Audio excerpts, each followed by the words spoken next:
سرور صحافی، دستاویزی film director, film ساز، انسانی حقوق کی رہنما اور امن کی علمبردار بینا سرور سن 1963 میں کراچی میں پیدا ہوئیں۔ بینا سرور کے والد ڈاکٹر محمد سرور پاکستان میں طلبہ تحریک کے بانیوں میں شمار ہوتے تھے۔ بینا سرور کی والدہ ذکیہ سرور معروف ماہر تعلیم ہیں۔ بینا سرور نے براؤن یونیورسٹی اور ہارورڈ یونیورسٹی سے صحافت، فلم سازی اور انسانی حقوق میں تعلیم پائی۔ سن 1988 میں انگریزی صحافت میں قدم رکھا۔ سماجی انصاف، جمہوریت، انسانی حقوق اور رواداری پر ان کی فیچر نگاری کو بہت پذیرائی ملی۔ عالمی امن، خصوصاً جنوبی ایشیا میں امن کے لیے بینا سرور کی کاوشیں 3 دہائیوں پر مشتمل ہیں۔ پاک بھارت تعلقات میں بہتری کے لیے اہل دانش کے پلیٹ فارم امن کی آشا کی رہنما ہیں۔ جنوبی ایشیا میں امن اور دوستی کی تحریک سپن کی بانی ہیں۔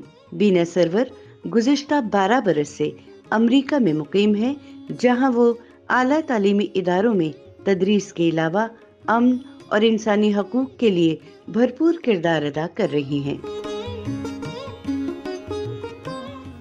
آداب۔ پاکستان ٹیلی ویژن کے پروگرام صد رنگ میں میں آپ کا میزبان وجاہت مسعود آپ کی خدمت میں حاضر ہوں، اور آج ہم ملاقات کر رہے ہیں صحافی، آرٹسٹ، دستاویزی فلموں کی ہدایت کار، فلم ساز، انسانی حقوق کی کارکن اور دنیا بھر میں بالخصوص جنوبی ایشیا میں امن کی انتھک کارکن اور علمبردار محترمہ بینا سرور سے۔ بینا، آداب۔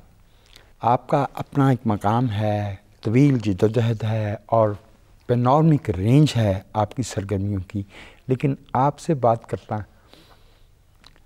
منطقی طور پہ ڈاکٹر محمد سرور کے حوالے سے زیادہ موزوں محسوس ہوتا ہے۔ ڈاکٹر محمد سرور جو پاکستان میں طالب علموں کے ابتدائی رہنماؤں میں سے تھے، ڈیموکریٹک اسٹوڈنٹ فیڈریشن کے صدر بھی رہے، سیکریٹری جنرل بھی رہے، بانی تھے۔ اور یہ تاریخ جو ہے یہ 8 جنوری 1953 کی، یہ ہماری جو جسے کہیں گے سینکشنڈ جو ہسٹری ہے اس میں سے مٹا دی گئی ہے، کبھی آئی نہیں، اس میں پھر ذکر نہیں آیا۔ کچھ بتائیے اس طلبہ کے اس تحریک کے بارے میں بھی، اور کچھ ڈاکٹر سرور صاحب کی شخصیت کے بارے میں بھی، کیونکہ وہ آپ کے والد محترم تھے، تو آپ سے بہتر کون ان کے بارے میں بتا سکتا ہے؟ تو یہ جو تحریک تھی اس کے وہ جب داؤ میڈیکل کالج میں جب پڑھ رہے تھے تو انہوں نے اس وقت یہ 1949 میں اس کی انہوں نے شروعات کی، آپس میں جب ملے یہ سب اسٹوڈنٹس، اور وہ یہ کہتے تھے کہ جب آپ کیڈیورز پہ جب آپ وہ کرتے تھے نا پوسٹ مارٹمس وغیرہ، کہتے ہیں اس میں بڑی بانڈنگ ہوتی تھی اسٹوڈنٹس کے ساتھ۔ تو بات کرتے کرتے ایک دوسرے سے بات کی جب لوگوں نے، اسٹوڈنٹس نے، تو ان کو لگا کہ ہمارے مسائل مشترکہ ہیں، ہمارے جو مسائل ہیں وہ کیا ہیں، اسٹوڈنٹس کے، طالب علم کے مسائل کیا ہیں، لائبریریز نہیں ہیں صحیح، لیب فیسلٹیز نہیں ہیں، ہاسٹلس کا برا حال ہے، فیسیں ان کو دینی پڑتی ہیں 6 مہینے کی ایک ساتھ جوڑ کر، اور ایک آدھی اور اس طرح کی چیزیں تھیں۔ پھر آہستہ آہستہ کرتے کرتے ان لوگوں نے جوڑ کر اپنا مشترکہ یہ ڈیمانڈز انہوں نے بنائے، اور ڈیموکریٹک اسٹوڈنٹس فیڈریشن انہوں نے بنائی، اور یہ پھر انہوں نے جب ڈیمانڈز ڈے، اور یہ کوشش کر رہے تھے کہ ہمارے جو ڈیمانڈز ہیں اسٹوڈنٹس کے، جو ایشو بیسڈ چیزیں ہیں، یہ حکومت وقت تک پہنچائی جائیں اور اس کے اوپر کچھ کارروائی ہو، تو ان کو حکومت ٹپکلی کان پہ جوں نہ رہیں گی۔ تو انہوں نے پھر کہا کہ ہم پھر مظاہرہ کرتے ہیں، تو انہوں نے پھر ڈیمانڈز ڈے، جس کا آپ نے ذکر کیا، ڈیمانڈز ڈے ہی تھا، وہ ڈیمانڈز ڈے 7 کو تھا، تو اس دن پھر ان پہ آنسو گیس چلائی گئی، اور نکلے جب یہ بیریکیڈ کر دیا گیا تو یہ پولیس بیریکیڈز توڑ کے باہر نکلے اور چلے آگے، اور پھر اس وقت پھر یہ پولیس فائرنگ جو ہوئی، اس میں کئی طلباء جو ہیں وہ شہید ہوئے، انکلوڈنگ ہائی اسکول کے اسٹوڈنٹس تھے، اور کچھ پاسرز بائی بھی تھے جو کہ گزر رہے تھے، راگیر، تو وہ بھی پولیس کی فائرنگ میں وہ مارے گئے۔ پھر انہوں نے اگلے دن ایک اور مظاہرہ نکالا اس کے حوالے سے. تو اس طرح سے انہوں نے یہ مطلب کہ, اور جیسے سلیم آسمی صاحب ان کے ساتھ تھے جو کہ ڈان کے ایڈیٹر بھی رہ چکے ہیں. آسمی صاحب میں نے جو ڈاکیومنٹری بنائی تھی اس کے اوپر, تو آسمی صاحب نے مجھے اس وقت کہا کہ یہ ایک چھوٹا سا ایک اسٹوڈنٹ تحریک تھی, تو اس کو پولیس نے جو ہے اس کے اوپر مظالم کر کے پولیس نے اس کو چڑھا. ہائی ہینڈڈنس جو تھی, پولیس کی ہائی ہینڈڈ کی وجہ سے یہ تحریک بہت بڑی بن گئی. درست. محترمہ بینا, آپ نے امریکہ سے براؤن یونیورسٹی سے بیچلر کیا آرٹ میں, لٹریچر میں, اور پھر گولڈ اسمتھ کالج سے فلم ڈاکومنٹری فلم میں, وہ کئی سال بعد as a mid career. Right. یہ آرٹ لٹریچر, لیکن جہاں تک مجھے یاد پڑتا ہے film has always been very close to your heart. صحافت میں آنے کا فیصلہ کیسے کیا؟ وجاہت میں نے فیصلہ تو ایسا نہیں کبھی کیا تھا, ٹو بی آنیسٹ. فیصلہ نہیں میں نے کیا تھا. میرا تو خیال تھا جب میں پڑھ کے واپس آئی کہ میں تو آرٹسٹ بنوں گی, مجھے مصوری کرنی ہے, اور میرے ایگزیبیشنز بھی کچھ ہوئے, کچھ پینٹنگز بھی میں نے بیچیں. لیکن میرا جو ہے نا, کیونکہ میں نے انٹرنشپ ایک کی تھی اسکول سے, جب میں نے باہر جانے سے پہلے میں نے اسٹار میں کام کیا تھا. زورا یوسف اس وقت ایڈیٹر تھی, تو اس پہ بڑا مزہ آیا تھا. اس وقت بڑے ہمارے ساتھ جو لوگ تھے, وائل صاحب تھے جو کارٹونسٹ تھے, یوسف لودھی, یوسف لودھی جو کہ وائل کے سے جانے جاتے تھے. زبردست ان کی لائنز ہوتی تھیں, کارٹونز ان کی, بس 4 لائنوں کا ایک زبردست کارٹون بنا دیتے تھے. اپنا کلیم عمر تھے, نجمہ صادق تھیں, اور بڑے بڑے لوگ تھے وہاں پہ اس وقت, ادریس بختیار مرحوم. تو اس پہ ایک چسکا لگ جاتا ہے صحافت کا, اگر آپ اس میں آئیں اور آپ کرنے لگے تو ایک چسکا لگ جاتا ہے. تو مجھے لگ گیا تھا چسکا, مجھے پتہ نہیں تھا کہ مجھے چسکا لگا ہے. تو میں چلی گئی کہ میں نے تو آرٹ کیا ہے, میں تو ڈیزائن میں چلی گئی, کسی دوست کی ایڈورٹائزنگ ایجنسی میں گئی. لیکن اس میں مجھے پھر بڑی کوفت ہوئی, کیونکہ وہ کلائنٹ ریلیشنز, اور یہ صحیح نہیں کیا تو کلائنٹ کے مطابق یہ کرو, اور وہ تو مجھے تو وہی پسند تھا کہ آپ نے جو دیکھا وہ آپ نے لکھا, اور وہ اگلے دن چھپ گیا, اور آپ کی بائی لائن آ گئی, اور آپ مطلب آپ کو ایک فرنٹ رو سیٹ مل رہی ہوتی تھی. میں نے شروع کی تھی ابتدا صحافت کی تھیٹر ریویوز سے, آرٹ ریویوز سے, وہ میں اس طرح کی چیز. اور شروع میں اتنا, جب ٹینز میں تھے ہم, تو بڑا اچھا نہیں لگتا تھا کہ نام سامنے آئے, تو ہم نے اپنا نام ہی نہیں دیا پہلے والے شروع کے آرٹیکلز میں. لیکن پھر لوگوں نے سمجھایا کہ بھئی ایسے نہیں ہوتا ہے, اپنا نام اپنے نام سے لکھو, اس کا ایک اپنی کریڈیبلٹی تھی. آہستہ آہستہ تو فیصلہ ایسا میں نے نہیں کبھی کیا تھا, I just rolled into it and just kept going. تو جتنا زیادہ میں نے صحافت کی, پھر اتنی کم میں نے اپنی آرٹ جو ہے وہ کم ہوتی گئی.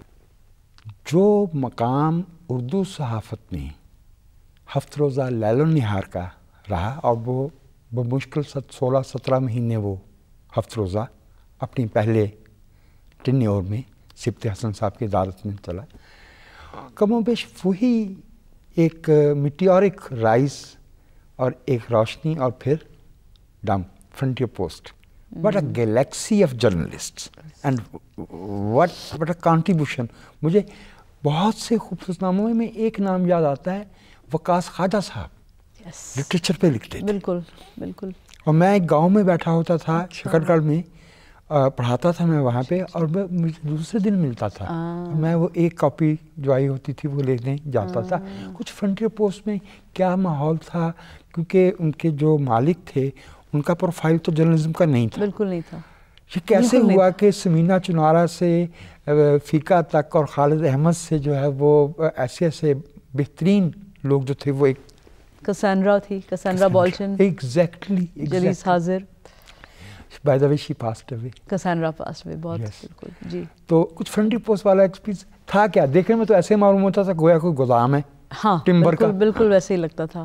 اس کے ساتھ وہ کھٹکھٹی سی سیڑھیاں تھیں, ان کے اوپر ہم چڑھ کے جاتے تھے. وہ ایک آتا تھا بندہ سٹر چپلوں میں, کہ کسی کو چائے کی طلب ہے کہا کے وہ دے رہا ہوتا تھا. تو ہوتی تھی اکثر لوگوں کو چائے کی طلب. جیفری پلیئر تھے ہمارے ساتھ. کئی صحافی جو کہ بہت بڑے نام ہیں وہ فرنٹیئر پوسٹ سے انہوں نے شروع کیا تھا. حماد غزنوی بھی تھے, عامر میر نے وہاں سے شروع کیا, آغا اقرار ہارون تھے, اجاز حیدر بخاری تھے, بعد میں آئے تھے, محمد مالک تھے. میرا تو سیکشن تھا فیچرز کا, تو میں ڈیلی ایک فیچرز پیج نکالتی تھی, ایکسیپٹ فار سنڈے پھر میگزین سمینا نکالتی تھی, سمینا چنارا. جی ہاں, وہ میگزین. اور کسانڈرا کو میں نے آمد کر دیا تھا کہ وہ آ کے وہاں پہ ایک مڈ ویکلی ٹیوزڈے ریویو نکالتی تھی. تو ہم لوگ سب کیونکہ اس میں ایک نئی چیز تھی، ظفر سمدانی صاحب تھے، ایک نئی چیز تھی اور کوئی ہم پہ لگام رکاوٹ نہیں تھی. رحمت شاہ صاحب اللہ بخشے کتنے زبردست اور کتنے اچھے انسان تھے اور کتنی اچھی طرح سے ہر ایک کے ساتھ ملتے تھے، پروٹیکٹ کرتے تھے باقاعدہ اپنے جرنلسٹوں کو، پروٹیکٹ کرتے تھے اپنے اور دباؤ جو تھا خود ایبزارب کر لیتے تھے، آگے جانے نہیں دیتے. بالکل. مطلب ظاہر ہے ایک سیلف سینسرشپ تو ہوتی ہے، کچھ تھوڑا بہت ہم لوگ خود بھی دیکھ کر چلتے تھے. کبھی کبھی ہم لوگ اگر تھوڑا آپے سے باہر ہو جاتے تھے، ڈانٹ پڑ جاتی تھی خالد احمد سے یا کسی اور سے. لیکن ایک ہم لوگ سب وی ور سو ینگ اور اتنا زبردست وہ ماحول تھا اور ہم لوگوں کی ٹیمز اتنی کمراڈری اتنی تھی آپس میں، ٹرسٹ اتنا تھا، تو وہ بڑا زبردست تھا. اور فرنٹیئر پوسٹ اس سے پہلے کیونکہ میں اسٹار میں تھی کراچی میں، تو وہاں پہ بھی ایسا ہی ماحول تھا. تو پھر جب میں نیوز آن سنڈے شروع کیا 94 میں تو اس کا وہاں پہ بھی ایسا ہی ماحول تھا کریٹ کیا ہم نے. ہے نا کہ آپ کو جہاں بھی گئیں خراب کرنے والے لوگ ہی ملے. بالکل. اچھا بینا، اب میں امریکن بچوں کو خراب کر رہی ہوں، ان کو جرنلزم امریکن بچوں کو خراب کر رہی ہیں. تو فراق گورکھپوری نے کہا تھا نا کہ اب آ گئے ہو تو آؤ تمہیں خراب کریں. تو کیا صحافی جو ہے اس کے لیے ایکٹیویزم جو ہے یہ کرنا، یہ آپ اس کو کیسے بیلنس کریں گے؟ میرا خیال ہے یہ بہت مشکل چیز ہے، اور آئی تھنک اگر آپ صحافی ہیں تو سب سے پہلے آپ کو اپنی غیر جانبدارانہ جو ہے اور ایتھیکل جو آپ کو ہے کہ آپ ہر چیز ویریفائی کریں اور وہ سب کریں اور آپ غیر جانبدارانہ طریقے سے اپنا کام کریں، وہ بہت ضروری ہے. لیکن جب آپ کے اوپر ایک ملٹری ڈکٹیٹرشپ جب ہو، جب حالات ایسے ہوں ملک کے، جب آپ ایک ناانصافی دیکھ رہے ہوں. اب امریکہ میں ہوں پچھلے 10 سال سے، تو وہاں پہ ٹرمپ کے آنے کے بعد سے وہاں پہ یہ جو بات آپ کر رہے ہیں کہ یہ جو آبجیکٹیوٹی، جرنلسٹک آبجیکٹیوٹی کی جو بات ہے، اب لوگوں کو سمجھ آ گیا ہے کہ آبجیکٹیوٹی ایز سچ نہیں ہوتی ہے. آپ ایک فیئر طریقے سے آپ چیزوں کو ڈیل کر سکتے ہیں، غیر جانبدارانہ طریقے سے ڈیل کر سکتے ہیں، لیکن آپ کوئی جو بھی آپ لکھیں، جو بھی آپ رپورٹ کریں، جس طرح سے بھی آپ کریں، تو اس کے پیچھے آپ کی اپنی سوچ ہوتی ہے، لازمی ہے. اس کے آپ کا اپنا، جس طرح سے آپ پلے بڑھے ہیں، آپ کی تربیت، آپ کی آس پاس جو لوگ ہیں جو آپ کو انفلوئنس کرتے ہیں، آپ کے دوست، آپ کے کالیگز وغیرہ، اس سب کا اثر پڑتا ہے. تو آپ کیسے آئی نو سم جرنلسٹ وہ کہتے ہیں کہ جی ہم تو ووٹ بھی نہیں ڈالتے امریکہ میں، کہ ہم ووٹ نہیں ڈالتے کہ غیر جانبدارانہ طریقے. اپنا آپ صرف جرنلسٹ تو نہیں ہوتے ہو نا، آپ کی ملٹیپل آئیڈینٹیز ہوتی ہیں. Journalism is a civic service, اور ایز اے جرنلسٹ آپ کی ملٹیپل آئیڈینٹیز ہیں، آپ سٹیزن بھی ہیں، and as a citizen it is your duty, it is your right, it is your obligation کہ آپ ووٹ ڈالیں. آپ نے بہت پرٹیننٹ بات کہی ہے کہ جسٹ لائک میرا ملک پہ حملہ ہو تو میں کیا اس کا دفاع نہیں کروں گا. اور ایک اور بات وجہ جو کہ اکثر میں دیکھ رہی ہوں سوشل میڈیا کے ساتھ خاص طور پہ، اور یہ جو بہت زیادہ جو چینلز آ گئے ہیں، یوٹیوبرز جسے کہتے ہیں، جس پہ کوئی ایڈیٹوریل اوور سائٹ نہیں ہے، تو اس میں ایک اور چیز آ گئی ہے کہ لوگ جو ہیں وہ صرف کریں گے بات اپنے جیسے سوچ رکھنے والوں سے. یہ بھی غلط ہے. صحافی کا کام ہے کہ وہ ہر ایک سوچ کے شخص کے ساتھ بات کرے. یہ نہیں کہ صرف جس کے ساتھ آپ حامی بھریں یا جس کی آپ بات، پھر ہمارا کلب ہو جائے گا. ہاں وہ تو پھر ہمارا کلب ہو جائے گا، وہ سوسائٹی کو ریفلیکٹ تو نہیں کرے گا، اس کی عکاسی تو نہیں کرے گا. اگر آپ کی سیاسی سوچ کسی اور سے فرق ہے تو آپ ان سے پوچھیں ان کی سوچ کے بارے میں، آپ بات کریں. اور اس میں آپ بات کرنے کا طریقہ کہ آپ چیخے چلائے بغیر، پلیز خدا کے واسطے چیخے چلائے بغیر بات کریں. آپ گالی گلوچ دیے بغیر بات کریں. آپ تھوڑا سا ایک انسانیت اور تھوڑی سی تہذیب اور ان سب چیزوں کو آپ کو ایک طرح سے آپ ایمبیسڈرز ہیں. ایز اے صحافی آپ ایمبیسڈرز ہیں اپنے پیشے کے. تو جو صحافی چیخنے چلانے لگتے ہیں، دوسرے کو بولنے نہیں دیتے، یا صرف ذلیل کرتے ہیں لوگوں کو، یا پروپیگنڈا کرتے ہیں، تو وہ تو ہمارے پورے پیشے کی تذلیل کر رہے ہوتے ہیں. اور پھر لوگ ہم سے کہتے ہیں کہ وہ بھی تو دیکھو نا، وہ بھی تو صحافی ہے. کہتے ہیں وہ اپنے آپ کو کہتے ہیں صحافی، لیکن صحافت، اور بے شک وہ جو مرضی اپنے آپ کو کہیں، لیکن صحافت کی بیسک پرنسپلز کو وہ اپہولڈ نہیں کر رہے ہیں. آپ یہ کہہ سکتے ہیں. بالکل ٹھیک ہے. اور دوسری بات یہ کہ ہماری رائے ہو سکتی ہے، but it does not exclude dialogue. بالکل with other shares of opinion جو معاشرے میں دیگر آراء موجود ہیں ان کے ساتھ ہمیں انٹریکٹ تو کرنا پڑے گا, اس کے بغیر ہم اپنا کام نہیں کر پائیں گے. آپ سے گفتگو کا سلسلہ جاری رہے گا, ہمیں ایک وقفے کے لیے جانا ہے. ناظرین آپ ہمارے ساتھ رہیے گا, ہم اپنے ملک کی ممتاز صحافی اور انسانی حقوق کی کارکن محترمہ بینا سرور سے گفتگو کر رہے ہیں.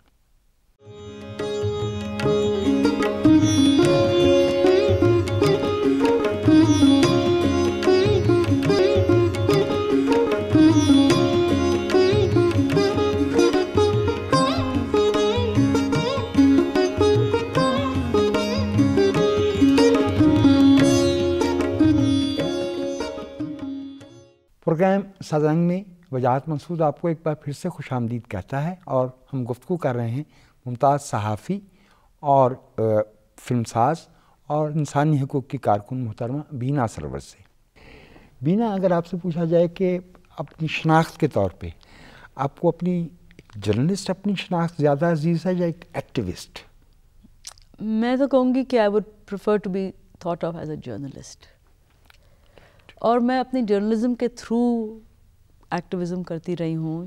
لیکن بیسکلی آئی تھنک اگر تھوڑی بہت میری کریڈیبلٹی جو کچھ بھی ہے وہ اس لیے ہے کیونکہ میں بیسکلی ایز اے جرنلسٹ کام کرتی رہی ہوں, اور میں ان گڈھوں میں نہیں گری ہوں جو کہ لوگ مطلب جو کہ بڑا مشکل ہوتا ہے اس سے بچنا, لیکن میرا خیال ہے میں کافی حد تک بچ پائی ہیں. اور ہمارے پاس سچی بات یہ ہے کہ ہم اس لحاظ سے خوش نصیب رہے کہ ہمیں ایسے اساتذہ میسر آئے.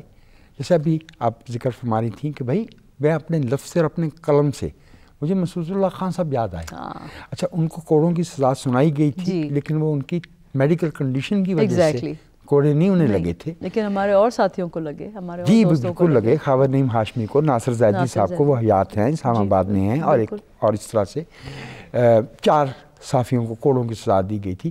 ہم نے ایک دفعہ ایک مشعل بردار جوس نکالا 97 میں, اس کی تصویر اطہر جعفری صاحب نے لی, اور کیپشن کے لیے وہ مسعود اللہ خان صاحب کے پاس گئے تو انہوں نے اس کے نیچے چھوٹا سا کیپشن دیا, lights for rights. That's how you sum it up, that's how you drive it home. Beena Sarwar, ایسا ہے کہ آپ کیا کی شناخت کا ایک بہت بڑا حصہ پیس ایکٹیوزم ہے, اور آپ ایک طویل عرصے سے پیس کی بات جنوبی ایشیا میں, پاکستان, انڈیا میں, دنیا بھر میں آپ you are known for this. آپ میں ہمال سے دیکھتا ہوں, چلا آیا ہوں, پاک انڈیا پیس اینڈ فرینڈشپ والے فورم سے دیکھا, پھر آپ خواتین صحافی جو پاک انڈیا ڈائلاگ کی بات کرتی, پیپل ٹو پیپل انٹریکشن کی بات کرتی تھی. اب آپ ساؤتھ ایشیا پیس ایکشن نیٹ ورک کی رہنما بھی ہیں.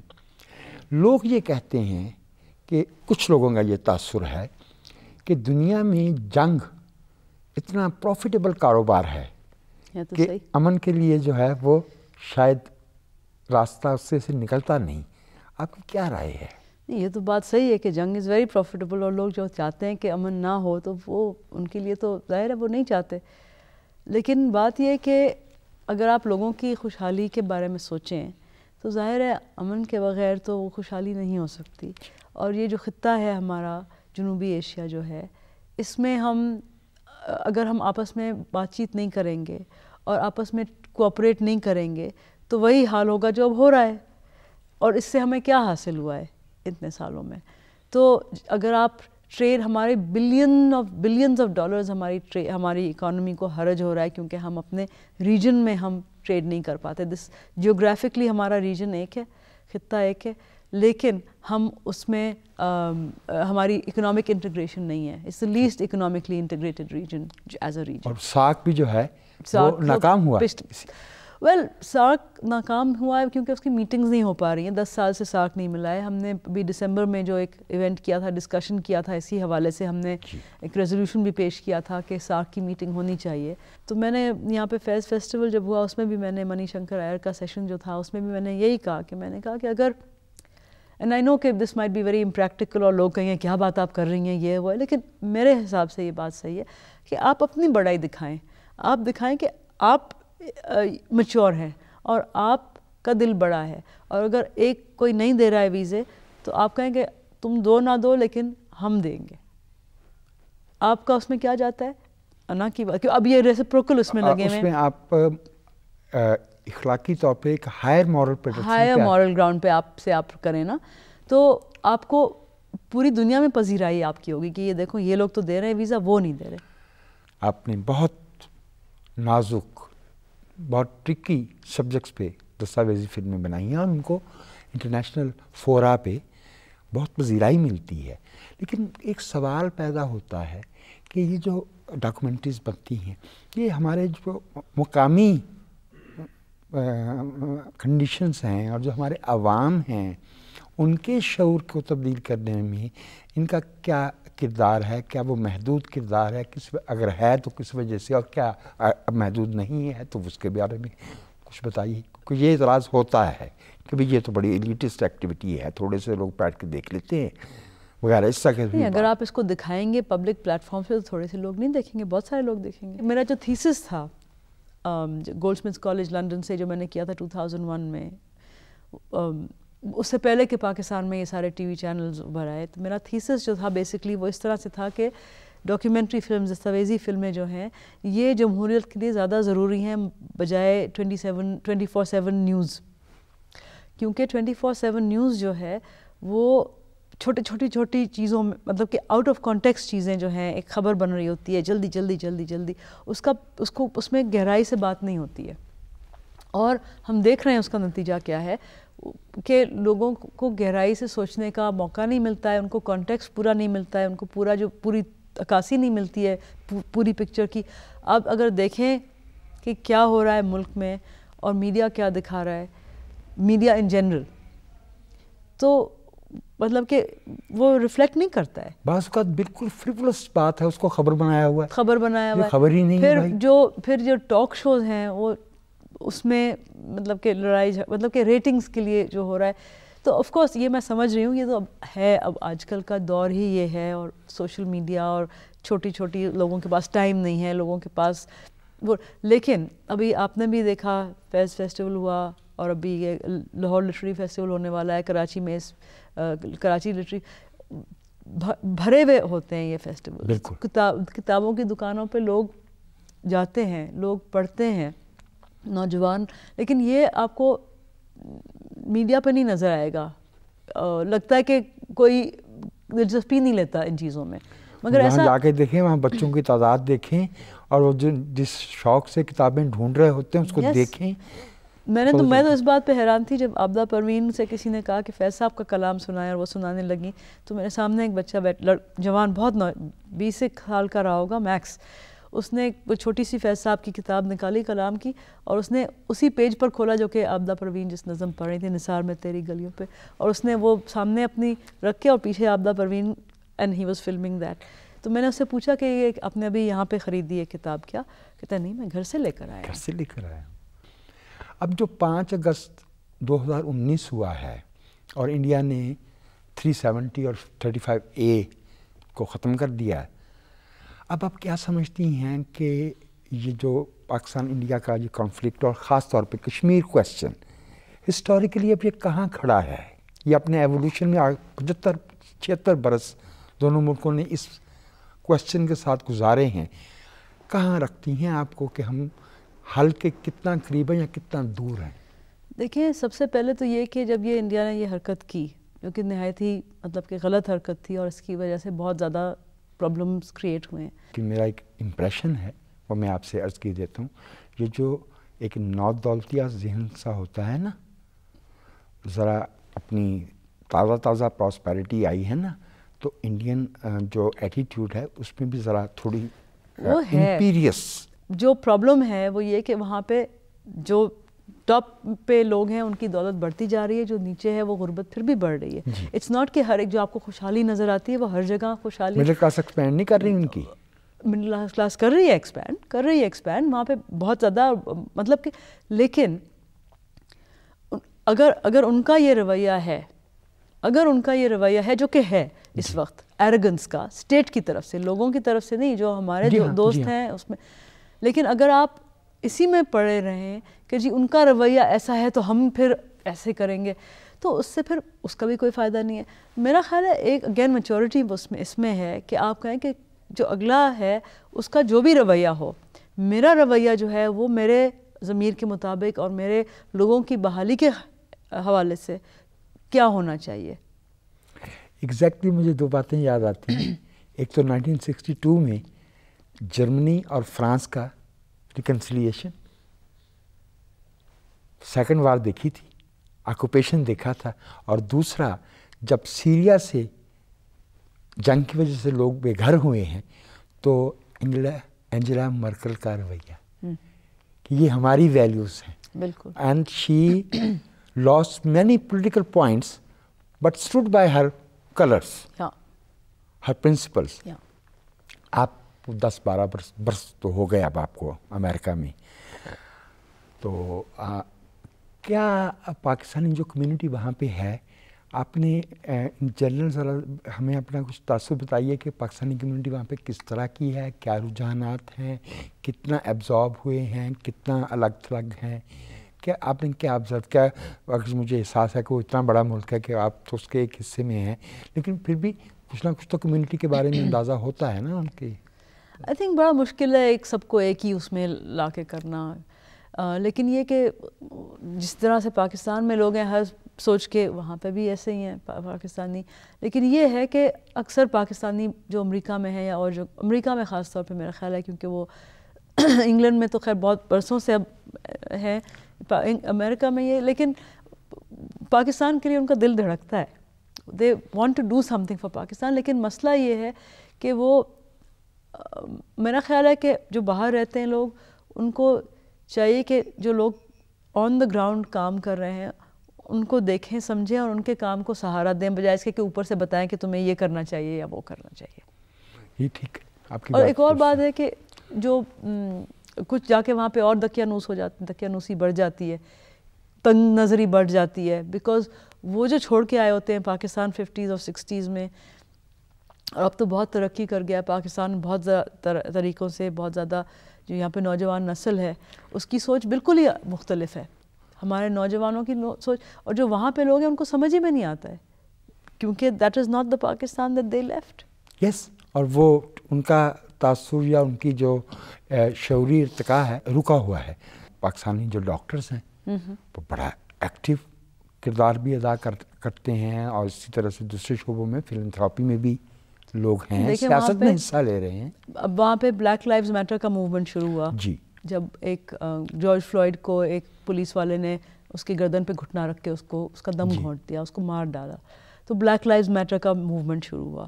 تو پاکستانی جو نیو انگلینڈ کی کمیونٹی تھی انہوں نے مجھے کہا کہ اس کا کچھ ہمیں ریلی کرنی ہے، white coats for black lives.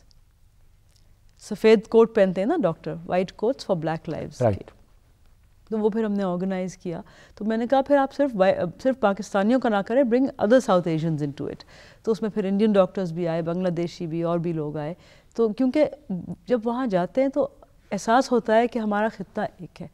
وہاں پہ جب ہماری انٹریکشنز ہوتی ہیں تو پھر زیادہ جب دور سے آپ دیکھ رہے ہوتے ہیں تو آپ کو صاف پتہ چلتا ہے کہ وہ جو ملک پاکستان ہے وہ ایک آئسولیشن میں نہیں ہے، وہ ایک خطے کا حصہ ہے. ایک خطے کا حصہ ہے، اور گلوب میں اس کا ایک خاص جگہ ہے اور اس کا ایک خاص پوٹینشیل ہے، اس کو ریئلائز کرنا ہے. آپ سے گفتگو کا سلسلہ جاری رہے گا، ہمیں ایک وقفے کے لیے جانا ہے. ناظرین آپ ہمارے ساتھ رہیے گا. ہم اپنے ملک کی ممتاز صحافی اور انسانی حقوق کی کارکن محترمہ بینا سرور سے گفتگو کر رہے ہیں.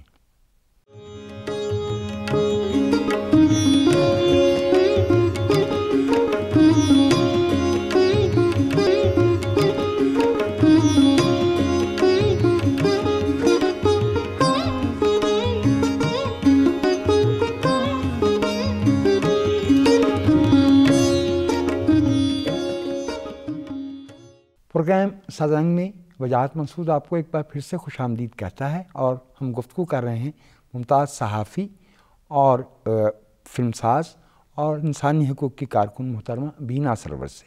کیا آپ سمجھتی ہیں کہ پاکستان کے مختلف علاقوں کے رہنے والے لوگوں میں جو کنیکٹیوٹی ہے اور جو ایک دوسرے کے بارے میں جاننا ہے وہ اس سطح پہ ہے؟ اچھا سوال ہے.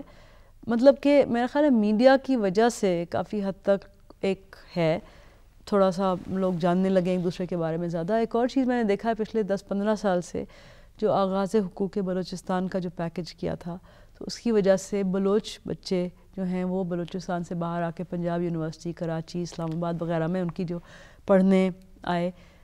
تو جو انٹریکشنز ہو رہی ہیں اب ہمارے ہائر ایجوکیشن انسٹیٹیوشنز میں، وہ پہلے نہیں ہو رہی تھیں اس طرح، اس حد تک. ابھی بھی بہت کم ہے، ابھی کم ہے، مگر پہلے سے زیادہ. میں نے کبھی پہلے نہیں سنا تھا کہ بلوچ بچے جو ہیں وہ آ کے پڑھ رہے ہیں اس تعداد میں، اور جگہوں سے، نارتھ وزیرستان سے، ادھر سے ادھر سے، اندرون سندھ سے، اور جگہوں سے. تو اب ہماری جو یونیورسٹیز وغیرہ ہیں، ہائر ایجوکیشن انسٹیٹیوٹس ہیں، اس میں یہ کچھ تھوڑی بہت کراس پولینیشن جو ہو رہی ہے ان کی آپس میں، جو تو پھر جب آپ ایک دوسرے کو انسانیت کی نظر سے دیکھیں گے، ایک دوسرے کو انسان سمجھیں گے. اگر آپ نے کبھی بلوچ سے ملاقات ہی نہیں آپ کی کبھی ہوئی ہے، کسی ہندو سے آپ کی ملاقات ہی نہیں کبھی ہوئی ہے، کبھی کسی آپ نے، تو آپ تو وہی سمجھیں گے نا جو آپ کو ایک طرح سے فیڈ کیا جاتا ہے، پروپیگنڈا. یس. اور تعصب کی سب سے بدترین شکل وہ ہوتی ہے جو ان ایبسنشیا ہوتی ہے. بالکل، کہ آپ ملے ہی نہیں، کبھی ملے ہی نہیں، اور آپ جانتے ہی نہیں، اور آپ نفرت کر رہے ہیں. اور وہ یہی ہو رہا ہے ہمارے بارڈر پار والے حوالے سے، کیونکہ ویزے نہیں مل رہے ہیں تو لوگ مل نہیں پاتے. اب وہ کیا ہوتا ہے کہ اب ان کی ملاقاتیں ہو رہی ہیں ان تھرڈ کنٹریز، پچھلے کئی سالوں سے ہو رہی ہیں. تو مطلب اتنی میں نے کہانیاں سنی ہیں بچوں کی، اسٹوڈنٹس کی، طالب علموں کی. آپ کی اپنے جو تجربات ہیں انسانی حقوق کے ایکٹیوسٹ کے طور پہ، اور پھر ایک آرٹسٹ کے طور پہ، کیسے ہم اپنی سوسائٹی کو زیادہ آرٹ فرینڈلی کر لیں؟ آئی تھنک لوگ کر رہے ہیں اس پہ، کافی سارے لوگ کر رہے ہیں اس پہ کام. ہمارے دوست ہیں کراچی میں، شرجیل بلوچ، جو کہ میڈیکل ڈاکٹر تھے، پھر ڈاکیومنٹری فلم، انہوں نے میرے ساتھ وہ فلم بنائی تھی اسٹوڈنٹ موومنٹ پر. تو وہ ان کے ادارے کا نام میں بھول رہی ہوں، انہوں نے بنایا ہوا ہے، جو کہ چھوٹے چھوٹے محلوں وغیرہ میں جا کے اور بچوں کو رنگنا سکھاتے ہیں، اور وہ دیواروں پہ رنگتے ہیں، اور وہ ایک اپنے محلوں کو، اس کے بارے میں، ہاں، اور اس پہ میسیجنگ بھی ہے، رنگ برنگ اس کا نام ہے جی، اس میں اچھی والی پولیٹیکلی کریکٹ میسیجنگ بھی ہے. ہاں. تو اور یہ ہم نے یہ بھی دیکھا ہے کہ مطلب کہ جتنا زیادہ آپ لوگوں کو دکھائیں گے، جتنا زیادہ نظر آئے گی یہ چیز، اتنا زیادہ لوگوں کو فخر ہوگا اپنے آرٹ پہ، اپنے کلچر پہ. اب جیسے فار ایگزامپل ٹرک آرٹ جو ہے، اب یہ ایک چیز ہے جو کہ ایک فیشنیبل ہو گئی ہے، تو اچھی بات ہے.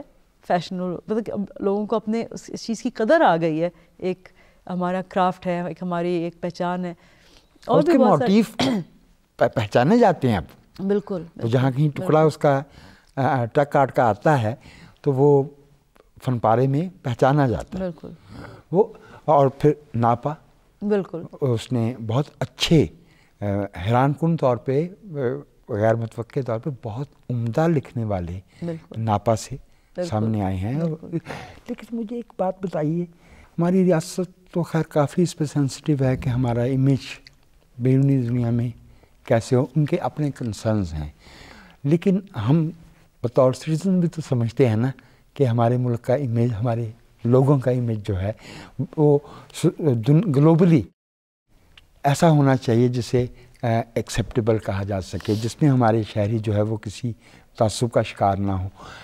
ہم پاکستان میں بیٹھے ہوئے کیا ایسا کریں جس سے دنیا ہمارے بارے میں، ہمارے کیا ممکنہ انیشیٹیوز ہو سکتے ہیں جس سے ہمارا امیج جو ہے بیرونی دنیا میں، چونکہ ابھی میں دیکھ رہا تھا غالباً فرانس، وہاں پاکستانی کمیونٹی اتنی بڑی تعداد میں نہیں ہے، لیکن اوور آل جو نیگیٹو پرسیپشن ہے اس کا اچھا خاصا اونچا درجہ پایا گیا ہے. تو کیا کریں کہ بہتری آ سکے؟ میں یہ کہوں گی کہ وہی بات جو میں نے پہلے کہی کہ آپ اپنا کام کریں، آپ اپنا دیکھیں کہ آپ کیا کر سکتے ہیں، آپ امیج کے بارے میں اتنا نہ سوچیں. اگر آپ لوگوں یہی سوچتے رہیں گے کہ لوگ کیا کہیں گے تو پھر آپ اسی میں پھنسے رہیں گے. آپ اپنا کام کریں، لوگ جو سوچتے ہیں ان کو سوچنے دیں. میرے خیال میں یہ پورا ایک پروسیس ہوتا ہے جس میں اس میں وقت لگتا ہے قوموں کو اپنی پرسیپشن بنانے میں کہ بھئی دنیا بھر میں آپ دوسری قومیں بھی تو ہیں نا. عورتوں کو انکلوڈ کیا ہے اپنی اکانومی میں، زیادہ جگہ دی ہے بنگلہ دیش نے، تو ان کی اکانومی پہ اس کے اچھے اثرات مرتب ہوئے ہیں. بالکل بالکل. تو کچھ ایسا کریں گے تو دنیا تو سچی بات یہ ہے کہ معیشت کی ٹرمز میں سوچتی ہے. 71 میں جی ایسٹ پاکستان کی پاپولیشن پاکستان سے زیادہ تھی، جس کی وجہ سے ان کو اکثریت ملی عوامی 56% تھے اور ہم 44%. اور اب الٹا ہے. اٹ از تو ہماری پاپولیشن بنگلہ دیش سے بہت زیادہ ہے. ہم تقریباً کچھ 7 کروڑ زیادہ ہیں. ہاں اب تقریباً 7 کروڑ زیادہ ہیں، اور 71 میں مغربی پاکستان کی کل آبادی 6 کروڑ 20 لاکھ تھی. تو اب اس میں یہ ہے کہ آپ یہ دیکھیں کہ آپ سیکھیں دوسروں سے کہ انہوں نے کیا کیا بہتر، جس سے ان کی معیشت، جس سے ان کا معاشرہ بہتر ہوا ہے. ٹھیک ہے انہوں نے غلط کام بھی کیے ہیں، وہاں پہ سیاست کا بھی بہت زیادہ اور بھی بہت کچھ چل رہا ہوتا ہے، لیکن جو اچھا کام کیا ہے اس کو آپ دیکھیں، اس کو آپ ریپلیکیٹ کریں. ہمارے یہاں بھی بہت اچھے اچھے کام ہوئے ہیں اور ہوئے ہیں. اور ایک اور چیز میں یہ کہوں گی کہ ایک انسانی فطرت ایک طرح سے ہے کہ جب کچھ اچھا نہیں ہو رہا ہوتا ہے اس کے اوپر ہم فوراً لپک پڑتے ہیں. اگر آپ کو کوئی چیز پسند نہیں آئی کسی کے بارے میں، اس کی آپ فوراً نشاندہی کرتے ہیں. ہمارا جو معاشرہ ہے، ہم بہت کم جو ہے تعریف کرتے ہیں کسی کی، یا ہم جو اچھا کام کوئی کر رہا ہوتا ہے اس کے بارے میں ہم کہیں گے کہ جی یہ اچھا کام ہو رہا ہے. پھر جب کوئی گزر جاتا ہے تو ہم کہتے ہیں بھائی اس کی زندگی میں کیا دیا ہوتا. لیکن کام بہت سارے اچھے ہو رہے ہیں اس ملک میں، اور اکثر آپ یہ بھی دیکھیں کہ وہ کام اچھے اس طرح سے ہو رہے ہیں کہ ان کے برعکس اتنا اس کے خلاف، مطلب کہ جیسے پڑھائی کا ہے، لوگوں نے اٹھایا ہے علم کہ ہم اپنے بچوں کو پڑھائیں گے. جو ایسپریشنز ہیں لوگوں کے، آپ دیکھیں ہر جگہ ہر محلے میں کتنے سکولز کھلے ہیں. لوگ، کراچی کی میں بات کر رہی ہوں پرٹیکولرلی، مگر یہاں لاہور میں بھی میں نے دیکھا ہے کہ ہر محلے میں کتنے سکولز ہیں. اور جیسے آپ نے کہا کئی بڑے مہنگے مہنگے ہیں اور پتہ نہیں کس کوالٹی کی وہ پڑھائی میسر کر رہے ہیں. لیکن یہ کہ اٹ شوز کتنی مانگ ہے، کتنا تھرسٹ ہے اس کے لیے، کتنی پیاس ہے پڑھائی کے لیے، کہ لوگ چاہتے ہیں کہ پڑھیں، اپنے بچوں کو پڑھائیں. صرف یونائٹڈ اسٹیٹس میں پاکستان کے آن دی ایوریج ہر برس 10,000 پلس اسٹوڈنٹس کو میرٹ پہ ایڈمیشن ملتا ہے، اور ان میں سے بڑی تعداد اسکالرشپ حاصل کرتی ہے. لیکن مشکل یہ ہے کہ وہ انہی ایلیٹ اسکولوں ہی سے وہ آتے ہیں. اب کچھ کام تو ہم کر سکتے ہیں نا بہت سادہ سے، مثلا یہ کہ کارپوریٹ پنشمنٹ نہیں ہونی چاہیے. نہیں ہونی چاہیے، 100% نہیں ہونی چاہیے، بالکل نہیں ہونی چاہیے. میری نظر میں تو گھر کے اندر بالکل اور درسگاہ میں جو وائلنس کا کلچر ہے، اس کے لیے ٹالرنس زیرو ہونی چاہیے. بالکل بالکل بالکل بالکل. مجھے حیرت ہوئی ہے، اور میں کسی کا نام نہیں لینا چاہتا، کسی کو پوائنٹ آؤٹ نہیں کرنا چاہتا، لیکن ہم نے وائلنس کو گویا سمجھ لیا کہ یہ کوئی قابل قبول چیز ہے. Under no circumstances not acceptable. بالکل. یہ نہیں تو I will just give a shout out to Shahzad Rai over here، جو کہ کارپوریٹ پنشمنٹ کے خلاف جنہوں نے مہم چلائی ہے. شہزاد رائے اور اس طرح کے اور لوگ بہت سلجھے ہوئے جی ذہن کا نوجوان ہے، بہت بالکل وہ. اور یہ اس کو اسکولوں تک لے کے جانا چاہیے، اور خاص طور پہ جو ہمارے پبلک اسکولز ہیں، بالکل وہاں ٹیچرس کو سینسٹیو ہونا چاہیے اس پہ. ٹیچر ٹریننگ آپ کریں گے تو ہوگا نا. ٹیچر ٹریننگ بہت ضروری ہے، پروفیشنل ٹریننگ ڈیولپمنٹ بہت ضروری ہے. بہت ضروری ہے. یہ کام میری امی نے پچھلے 40 سال سے کر رہی ہیں. مجھے معلوم ہے وہ یہ کام کر رہی ہیں. اور آپ کے شہر کراچی سے تو تعلیم کے بارے میں ایسا خوبصورت معاملہ رہا ہے کہ قرۃ العین بختیاری وہاں سے جی، اور اس طرح کی بہت نفیس، اور اس میں خواتین کا رول جو ہے انیس ہارون سے لے کے جو ہے وہ ماضی میں چلا زبن حمید اللہ تک. اچھا، پھر اردو انگریزی جرنلزم میں جو کنٹریبیوشن کراچی میں خواتین کا رہا ہے، لاہور میں بعد میں آیا. جی، کافی بعد میں آیا ہے، 90s میں جب میں آئی ادھر، جب آپ آئیں تو بس شروع ہو رہا تھا. لیکن اس سے پہلے ہیرلڈ اور رضیہ بھٹی نے نیوز لائن جاری کر دیا تھا. بالکل. فیبری 89 میں پہلا پرچہ آ گیا تھا ان کا. تو ان کا کردار رہا ہے. بالکل. شی میگزین تھی بھائی. میرر اس سے پہلے جو ہے وہ خواتین جو ہے وہ اس کی مدیرہ ہوتی تھی. کسی خط میں ایلس فیض نے، جب فیض صاحب راولپنڈی سازش کیس میں جیل میں تھے، یہ لکھا کہ فیض، تمہارا اور ناظم حکمت کا اور اس طرح کے لوگوں کے نام تو آئیں گے، جس کو یہ احساس ہوگا کہ تمہارے عین پیچھے ہم بھی قدم و قدم چل رہے تھے. اور ایلس فیض لاہور کی گرمی میں سائیکل پہ پاکستان ٹائمز آتی تھیں. بالکل بالکل. اور عین سامنے اکراس دی روڈ ان کی بہن ڈاکٹر تاثیر کی بیوہ کرسٹبل تاثیر کی والدہ، سلمان تاثیر کی والدہ، وہ ہاں ان کا اسلامی نام کنورژن کے بعد بلقیس رکھا گیا تھا. یہ بتائیے بینا سرور کہ آپ نے اپنے عرصہ حیات میں پاکستان میں عورتوں کا سٹیٹس، ان کا statutory as well as social level پہ اس کو بہتر ہوتے دیکھا ہے یا ریورس ہوتے دیکھا ہے یا ریگریشن میں جاتے دیکھا ہے؟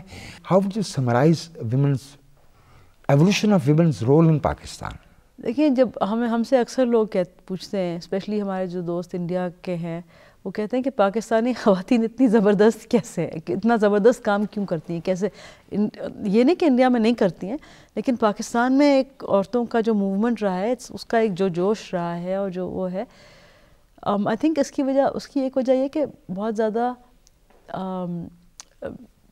مشکلات کا سامنا کرنا پڑا ہے، بہت زیادہ مطلب کہ لڑ جھگڑ کے اپنا مقام حاصل کرنا پڑا ہے عورتوں کو آپ نے بجا فرمایا اور انہوں نے اسی وجہ سے ان میں لیول آف ایکسیلنس ان کو جو لانا پڑا ہے. اور اس میں بہت ساری شکستیں بھی ہوئی ہیں. آپ فاطمہ جناح کا اگزامپل لے لیں، she should have one that election نہیں جیتی، لیکن بلند تو ہے نا ان کا مقام پھر بھی. جی وہ ہوا ہے اور ان سے پہلے رانا لیاقت علی خان بالکل وہ عورتوں کے حقوق کے لیے کھڑی ہوئی، اور اس کے بعد ایک روایت رہی ہے محترمہ بے نظیر نصرت بھٹو، کلثوم نواز، بالکل آج بھی مریم نواز بھی موجود ہیں، آصفہ بھی موجود ہیں. مرحوم آئی رحمان صاحب فرماتے تھے کہ 2 شعبوں میں پاکستان کو برتری حاصل ہے اپنے ہمسائے پہ. ایک تو یہ خواتین کا جو کردار ہے، ان کا جو پرو ایکٹیو ہونا ہے سوسائٹی کی ایولیوشن میں، اور دوسرا وہ کہتے تھے کہ ہندوستانی میڈیا ہم سے زیادہ ڈوسائل ہے. وہ اپنی ریاست کا جو نیریٹو ہے اس کو ایکسیپٹ کر لیتے ہیں، اور ہم برے حالات میں ہمارے ملک کا صحافی بیچ میں راستہ نکال رہا تھا. تو امیج یہ ہمارے ملک کا بہتر کرتا ہے کہ پاکستانی صحافت جو ہے وہ کافی حیران ہو گئے تھے جب 85 میں پریسنگ چینج آئی ضمیر نیازی کی. جی کلدیپ نیر نے کہا تھا کہ بھائی یہ تمہارے ملک میں یہ کام ہو رہا ہے. تو اس لیے ڈیموکریسی جو ہے اس کو ٹریولائز نہیں کرنا چاہیے. بالکل، اس کو لوگوں کا بہت قیمتی اثاثہ ہے، ان کی زندگی میں اگر ہمیں بہتری لانا ہے. ہمارے نوجوانوں کے لیے، خاص طور پہ نوجوان صحافیوں کے لیے کوئی پیغام دینا چاہیں گے؟ 2-3 چیزیں میں اپنے اسٹوڈنٹس کو جو بتاتی ہوں، جرنلزم کے اسٹوڈنٹس کو امریکہ میں، تو وہ ایک تو یہ کہ آپ اپنا دماغ کھلا رکھیں، آپ تنگ نظری کا شکار نہ ہو جائیں، آپ اسٹیریوٹائپنگ آپ لیبلنگ اور اسٹیریوٹائپنگ نہ کریں.